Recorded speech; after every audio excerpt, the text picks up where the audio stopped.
बिहार की राजनीति में इन दिनों हलचलें तेज हो गई हैं। आपको बता दें कि आरएलएम में सब कुछ अब ठीक नहीं है। आरएलएम के 3 विधायकों का भाजपा के बड़े नेताओं से मुलाकात करना कहीं न कहीं आरएलएम की टूट को दर्शाता है। इसी मामले को लेकर हमारे साथ बातचीत करने के लिए राजद प्रवक्ता एजाज अहमद हैं। क्या कुछ कहेंगे सर? देखिए, राष्ट्रीय लोक मोर्चा के 3 विधायक जी।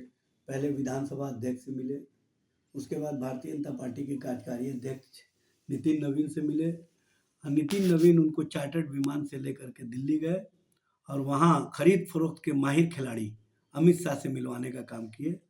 सारी प्रक्रिया उन लोगों ने पूरा कर लिया है, क्योंकि भारतीय जनता पार्टी को पता है कि नीतीश कुमार के करीबी हैं उपेंद्र कुशवाहा, और उपेंद्र कुशवाहा और नीतीश कुमार जो राजनीतिक जुगलबंदी कर रहे थे, जो एक दूसरे के साथ मोल भाव कर रहे थे, उस मोल भाव को समय रहते भारतीय जनता पार्टी ने कहीं ना कहीं रोकने का काम किया है और स्पष्टता संकेत नीतीश कुमार को भी दे दिया है कि आप जो भी राजनीति कर रहे हो वो राजनीति मुझे पता चल जाती है, इसलिए ऐसी राजनीति मत करो जो भारतीय जनता पार्टी और भारतीय जनता पार्टी की राजनीति को कहीं ना कहीं नुकसान पहुंचाता हो।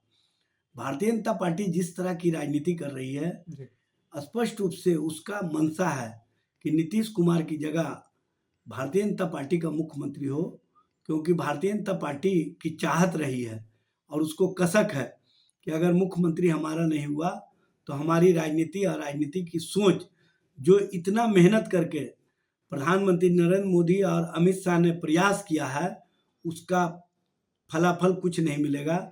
तो ये उस राजनीति को आयाम देने के लिए नए खेल में लग गए हैं और आने वाले खरमास के बाद जो राजनीति और राजनीति का पिच आपको भारतीय जनता पार्टी के इर्द गिर्द देखने को मिलेगा, क्योंकि उसमें भारतीय जनता पार्टी को मदद पहुंचाने वाले जनता दलियों के अंदर के जो भाजपा के विचारों वाले लोग हैं, जो भूंजा पार्टी के लोग हैं, वो मदद कर रहे हैं कि नीतीश और नीतीश की राजनीति को एलिमिनेट कर दिया जाए।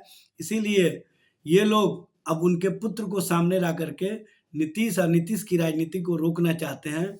लेकिन अब नीतीश कुमार क्या करेंगे, ये समय और आने वाला परिस्थिति पूरी राजनीति और राजनीति के आयाम को बताने का काम करेगा। ये बात समझने की आवश्यकता है। तो आपने देखा कि बिहार की राजनीति में कुछ अलग ही बवाल चल रहा है। हमारे साथ बातचीत कर रहे थे राजद प्रवक्ता एजाज अहमद। इन्होंने बाकी ही बड़ा बयान दिया है। इन्होंने स्पष्ट कर दिया है कि 14 तारीख के बाद यानी मकर संक्रांति के बाद बिहार की राजनीति में भूचाल देखने को मिलेगा। आरएलएम की जो पार्टी के 3 विधायक हैं वो भाजपा में शामिल होंगे। इसके अलावा इन्होंने ये भी स्पष्ट कर दिया कि कहीं ना कहीं सीएम नीतीश की कुर्सी जो है वो भाजपा की नजरों में खटक रही है। इसको लेकर जो है भाजपा एक बड़ा दांव खेलेगी और नीतीश की जगह जो है निशांत को देने चाहेगी। यानी जेडीयू के कुछ ऐसे लोग हैं जो भाजपा को सारी खबरों की जानकारियां देते रहते हैं। अब ऐसे में देखने वाली बात ये होगी कि क्या मकर संक्रांति के बाद सच में ऐसा कुछ देखने को मिलता है। कैमरे पे सर्व कर रहे समर कुमार डे के साथ सितेश सिंह की रिपोर्ट पटना से।